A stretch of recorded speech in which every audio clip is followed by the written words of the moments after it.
Good morning, afternoon, or evening, whenever you're watching this. This is Dee with Backpack Journeys.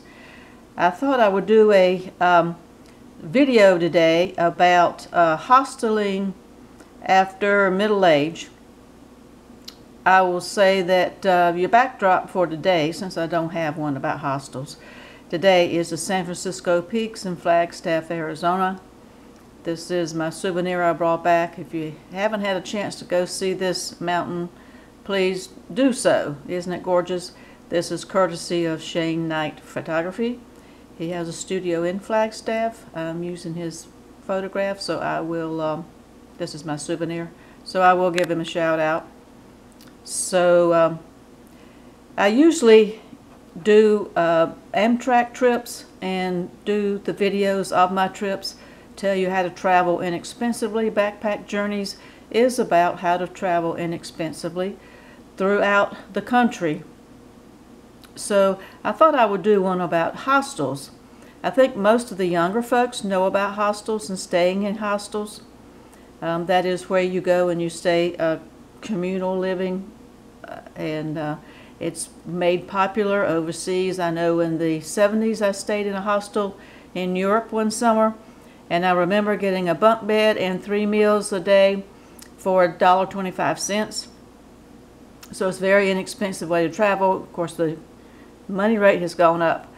So they have hostels in the United States, and I'm going to speak on only what I know about, which is a company called Hostels International.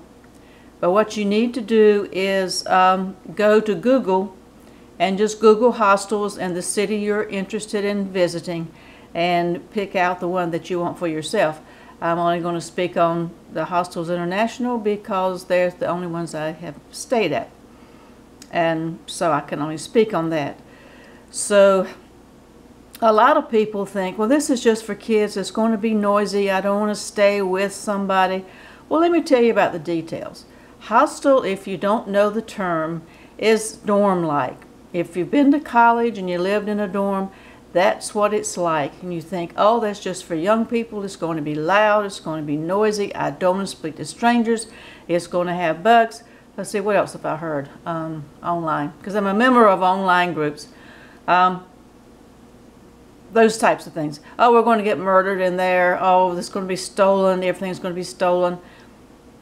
Whatever you can imagine, that's what they say, because it's, you're going to be, it's communal living. Okay, all those things from my experience have been false, and I will debunk them one by one. Okay, the two I stayed at this last time I traveled cross country, one was in Washington, D.C. on the East Coast, as we know, and the other in San Diego on the West Coast, California. Two very expensive places to live, two very expensive places to visit. My cost per night was around $45 a night. You heard me right, $45 a night. Now I stayed in, and I could have gotten it a lot cheaper, I stayed in a 4-bed female dorm. They have female dorms, male dorms, co-ed dorms. The smallest dorm they have is 4-bed. They go 4, and it depends on the facility. They go 4-bed, maybe 6-bed, 8-bed, 10, 12 beds. And of course they're cheaper. You can go, like for some places, like $25 a night if you're willing to sleep with 12 or 15 or so extra people. What you may not know, if this is not for you, what you may not know, they also have private rooms. You can get yourself a private room, just like in a hotel. They are about $125, $130 in that range a night. Still good. I'm talking about cities I'm talking about that I went to, San Diego, California, and Washington, D.C. I have looked it up in New Orleans because that's where I want to go. They have a hostel down there. Well, Hostels International has a hostel down there. You can do that. They go fairly quickly. They have very few of those. They go very quickly. But you can get a private room. You can get a private room, private bath. Mainly the baths are en suites if you don't get the private. So Anyway, $45 a night. Debunk that. That is extremely, extremely cheap. Is it clean? Yes. I have found those two hostels in this company to be cleaner than a lot of hotels I'm in that cost 3 or 4 times that much money. Or 10 times that money, not 3 or 4 times. We'll go up to 10 times that much money. Very clean, very safe. You have a locker when you go into the dorms. You have a locker.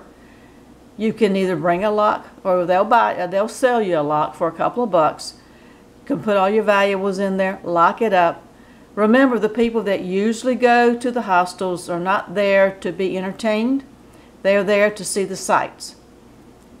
The hostels are in a good location. In Washington, D.C., the HI hostel is right there within walking distance of Pennsylvania Avenue. The White House, you can walk to the White House, the Capitol, the mall, all around in there.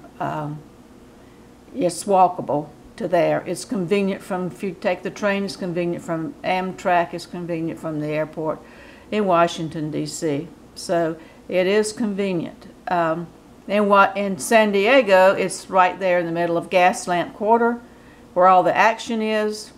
I will say there, you do not, it is noisy, extremely noisy, because Gaslamp Quarter is very noisy until 2 o'clock in the morning.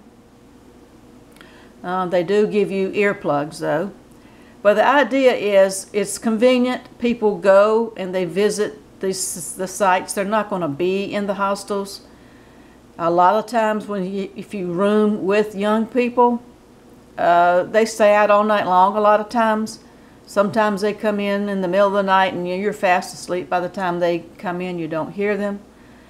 I found them to be very quiet. The hostels themselves to be very quiet. One in Washington, D.C. was quiet location, period. San Diego, Gaslamp, not so much, but they will tell you if you want quiet, this is not. I heard a customer service person at the desk tell someone on the phone who had requested a quiet room. She said, if you want quiet, this probably isn't the place for you. They are honest about that. Probably isn't the place for you. So that you have that going on. You're not going to be, and compared to a hotel, how many of us have gone to a hotel thinking we're going to have a nice quiet evening, and you get hotels with families. Nothing to say anything wrong with families. I had traveled with my family too at once upon a time.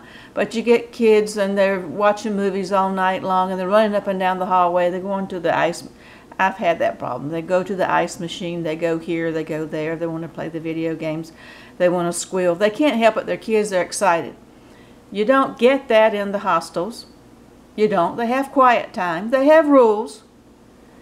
People can't be in there from outside. If they are, you just call the management and they'll kick them out. So they don't allow just anybody, and whoever your roommate is, bringing in half a dozen people from the outside. That's not what happens. If it does happen, report it and they'll take care of it. So it is very safe. It is, reasonably speaking, very quiet. And it's inexpensive and it's in a great location. Another thing is, you get breakfast. At the communal part, you can have access to the kitchen. And it's different with each hostel. And again, I'm speaking about Hostels International. You can look up your own hostel group if you want to. Stay where you want to. I will say the one in Washington, D.C., they have a cook, they have a chef. You will get for breakfast, or I did when I was there, they had bread. They had the toast, the bagels, the juice, the fruit, eggs. I think they had sausage. They had homemade biscuits.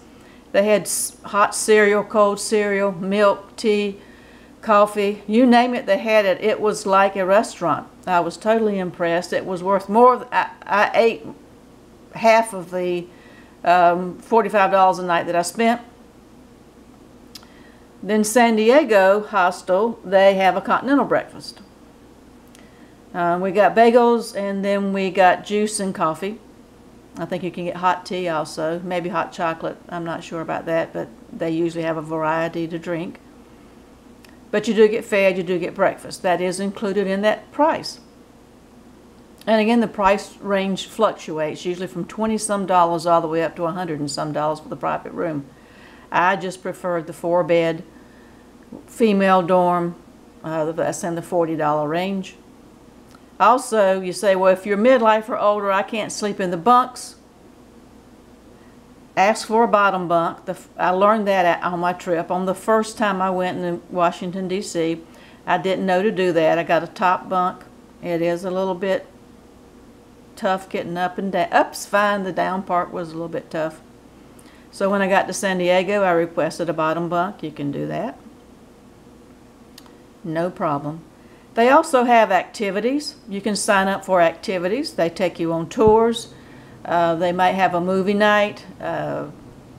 When in San Diego, a certain time of the day, they have happy hour for people to go mix and mingle if you want to do that.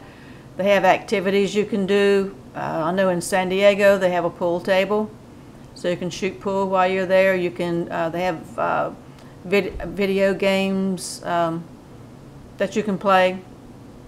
That type of thing. They also, like I said, getting back to the kitchen in the communal living, you can bring your own food. You can cook in the kitchen. You have to do your own dishes, but you can cook in the kitchen. So you can go out to a grocery store and you can actually bring your food in and cook it there. Or you can go to a restaurant and bring the food back and eat it there. So they're inexpensive ways of travel. So I thought that I would put that out there. It's getting a little bit long.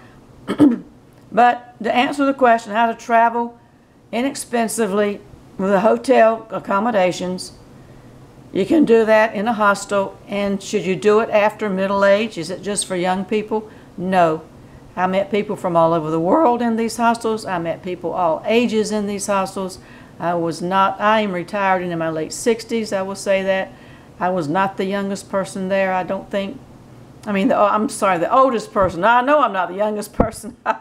The oldest person there, I don't think so. The younger people were very nice to me. I met quite a few. So age is no barrier. Diversity is no barrier. So try it out. Just give it a try. I said just go to Google and Google hostels in the city where you're interested in visiting and see what's available.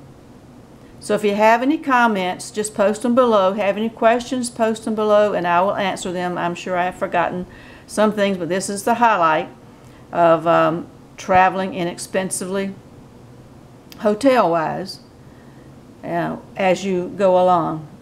If you like the video, hit the like button. If you didn't like it, you can hit the dislike button. That's fine. Thumbs down if you'd like to do that.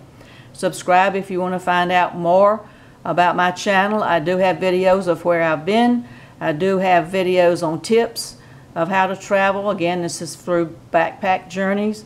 I say backpack because I literally travel with the backpack. I usually travel by train. I'm going to try to do some road trips in between, but I will be doing this sporadically as I do travel. Hope you enjoyed it. Hope you have a good day, and talk to you later.